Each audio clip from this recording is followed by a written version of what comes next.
बिस्मिल्लाहिर्रहमानिर्रहीम। मोहतरम नाज़रीन, 8वें रोज़े के वज़ाइफ के साथ मैं आपकी खिदमत में हाजिर हूँ। दुआ है कि अल्लाह तबारक व तआला हम सब की माह रमज़ानुल मुबारक की इबादत को अपनी बारगाह में शर्फ़ कबूलियत अता फरमाए और इन वज़ाइफ को पूरी तवज्जो से पढ़ने की और इनके फ़यूज़ व बरक़ात से हम सब को मुस्तफ़ीद होने की हिम्मत और तौफ़ीक़ अता फरमाए। आइए नाज़रीन, आज के वज़ाइफ की तरफ। नमाज फ़जर के बाद आपने सूरतुल फ़तह की तिलावत करनी है, सिर्फ एक मरतबा। 26वें पारे की ये तीसरी सूरह मुबारक है, सूरतुल फ़तह। तो इसकी तिलावत से जो सबसे पहला फ़ायदा होगा वो अल्लाह तबारक व तआला की ज़ाते करीमा पे इंसान का यकीन कामिल होता है। इंसान के ईमान में पुख्तगी आती है।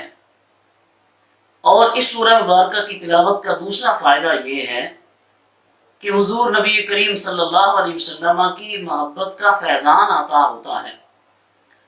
सही बुखारी में, जामे तिरमिज़ी में और मुस्नद अहमद में हदीस तय्यबा जनाब सैयदना उमर फारूक रज़ी अल्लाह तआला अन्हु से रिवायत है कि आप फरमाते हैं कि हुज़ूर नबी करीम सल्लल्लाहु अलैहि वसल्लम ने इरशाद फरमाया, आज रात मुझ पर ऐसी सूरह मुबारक नाजिल हुई है कि जो मुझे हर उस चीज से ज्यादा महबूब है कि जिस पर सूरज तुलू होता है। इसका मतलब यह है कि ये सूरह मुबारक अल्लाह रब्बुल इज्जत के प्यारे हबीब सल्लल्लाहु अलैहि वसल्लम को दुनिया व माफीहा, ये दुनिया और इस दुनिया में जो कुछ है इस सब से महबूब है। तो जब हम हुजूर की महबूब सूरह की तिलावत करेंगे तो यकीनन अल्लाह तबारक व तआला इसकी बरकत से हमें अपने प्यारे महबूब की मोहब्बत का फैज़ान अता फरमाएगा। और इस सूरह मुबारक की तिलावत का एक फ़ायदा ये है कि इंसान के ज़ाहिरी और बातनी तमाम दुश्मन नाकाम और खाइब व खासिर हो जाते हैं। कोई ज़ाहिरी दुश्मन हो या कोई बातनी दुश्मन हो, शैतान हो या नफ्स हो, ये किसी भी सूरत में इंसान के ऊपर हावी नहीं हो सकते। इंसान हमेशा इनके ऊपर गालिब रहता है जो सूरह फ़तह की तिलावत करता है। और एक इसका फ़ायदा ये है कि इस सूरह मुबारक के पढ़ने वाले को इत्मीनान क़ल्ब नसीब होता है, अल्लाह तबारक व तआला की तरफ से उसको सकीनत मिलती है। तो नाज़रीन, कोशिश करें कि आप फजर की नमाज के बाद सूरह फ़तह की तिलावत करें। ज़ोहर की नमाज के बाद आपने ला इलाहा इल्ला अंता सुब्हानका इन्नी कुन्तु मिनज़ ज़ालिमीन, इस आयत तय्यबा का विर्द करना है। हमने ये तो अपने बड़ों को देखा है, हमारे बुजुर्ग, हमारे वालिदैन, जब कोई मुश्किल मसाला दरपेश होता था, जब कोई बड़ी से बड़ी मुश्किल और इब्तिला आती थी, आजमाइश आती थी, तो वो क्या करते थे, आइज़ा व अक़रबा को इकट्ठा करते थे और आयत करीमा का विर्द करते थे। ला इलाहा इल्ला अंता सुब्हानका इन्नी कुन्तु मिनज़ ज़ालिमीन। ये वो आयत करीमा है कि जिसको हमारे यहाँ अमूमी तौर पे आयत करीमा ही कहा जाता है। तो इस आयत तय्यबा के विर्द से इंसान की सारी मुश्किलात ख़त्म हो जाती हैं। आपने कुरान करीम की सूरह अंबिया में ये पढ़ा होगा कि इस आयत मुबारक की तिलावत की वजह से और इस विर्द की वजह से अल्लाह तबारक व तआला ने जनाब सैयदना यूनुस अलैहिस्सलाम को मछली के पेट से बाहर निकाला था। जनाब सैयदना यूनुस अलैहिस्सलाम इस आयत तय्यबा का विर्द करके मछली के पेट से बाहर तशरीफ लाए थे। तो नाज़रीन किराम, जो शख्स पूरे यकीन और कामिल तवज्जो के साथ इस आयत करीमा का विर्द करेगा तो हर बड़ी से बड़ी मुश्किल भी उसके रास्ते से हट जाएगी। अल्लाह तबारक व तआला अपने उस बंदे के लिए आसानियां पैदा फरमा देगा। आइए, नमाज असर के बाद आपने अल्लाह तबारक व तआला के दो अस्माए करीमा, या अल्लाहु या रहमानु, या अल्लाहु या रहमानु, ये जो हम बिस्मिल्लाहिर्रहमानिर्रहीम में पढ़ते हैं वही अर्रहमान अल्लाह तबारक व तआला का इस्म करीम है। और इसको आपने या अल्लाहु या रहमानु से आपने विर्द करना है। असर की नमाज के बाद 111 मरतबा آپ نے ان اسماء مبارکہ کا اسماء الحسنہ کا ورد کرنا ہے، تو اس کا فائدہ یہ ہوگا کہ اس کے ورد کی برکت سے انسان کے دل کی سختی ختم ہو جاتی ہے۔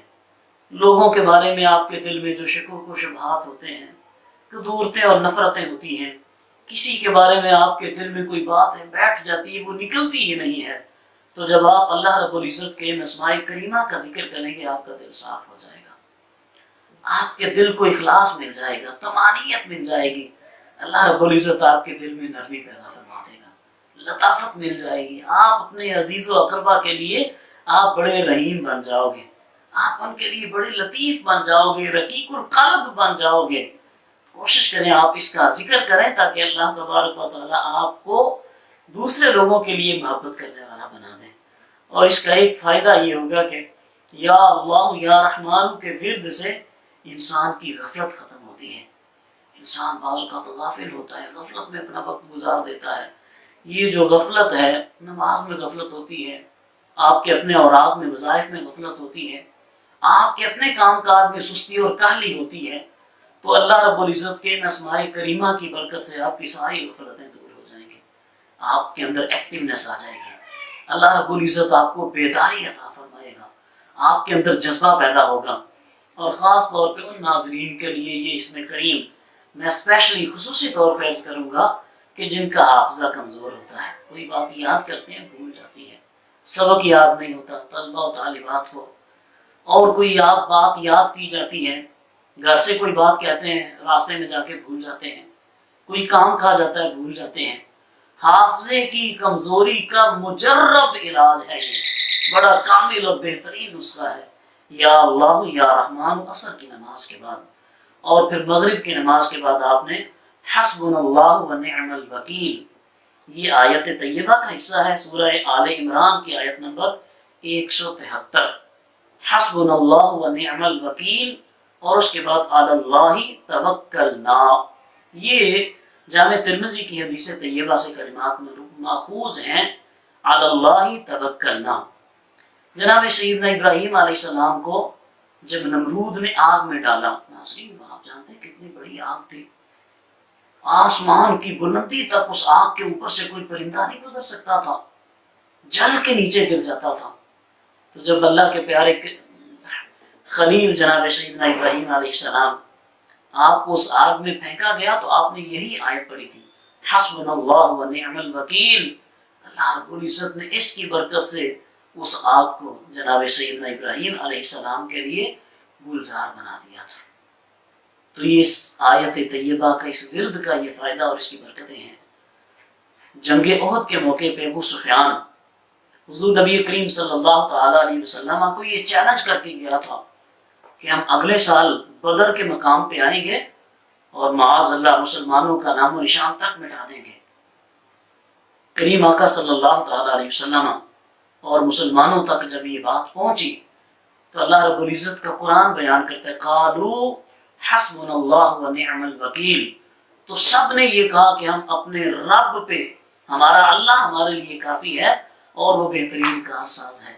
تو جب مسلمانوں نے یہ پڑھا، سرکار دو عالم صلی اللہ علیہ وسلم نے یہ پڑھا، تو ناظرین کرام اس مکے کے سردار کو ابو سفیان کو اور جو باقی کفار تھے ان کو یہ ہمت نہ ہوئی کہ وہ مسلمانوں کے مقابلے کے لیے نکل سکیں۔ اور اس کے بعد ناظرین کرام جو آخری بات ہے، نماز عشاء کے بعد آپ نے صلاۃ التسبیح، جس کو نماز تسبیح بھی کہا جاتا ہے، کہ جس کی ایک رکعت میں آپ نے سبحان اللہ والحمد للہ ولا الہ الا اللہ واللہ اکبر، یہ جو تسبیح ہے یہ تیسرے کلمے کا پہلا حصہ ہے، یہ آپ نے ایک رکعت میں 75 دفعہ پڑھنی ہے، اور جب 4 رکعت پوری ہوگی تو یہ آپ نے 300 مرتبہ یہ تعداد پوری کرنی ہے 4 رکعات میں۔ تو اس کی تفصیلات انشاءاللہ آپ کو آئندہ عرض کی جائیں گی۔ اللہ تبارک و تعالی ہم سب کا حامی و ناصر ہو، ہماری عبادات کو اپنی بارگاہ میں قبول فرمائے۔ اللہ نگہبان۔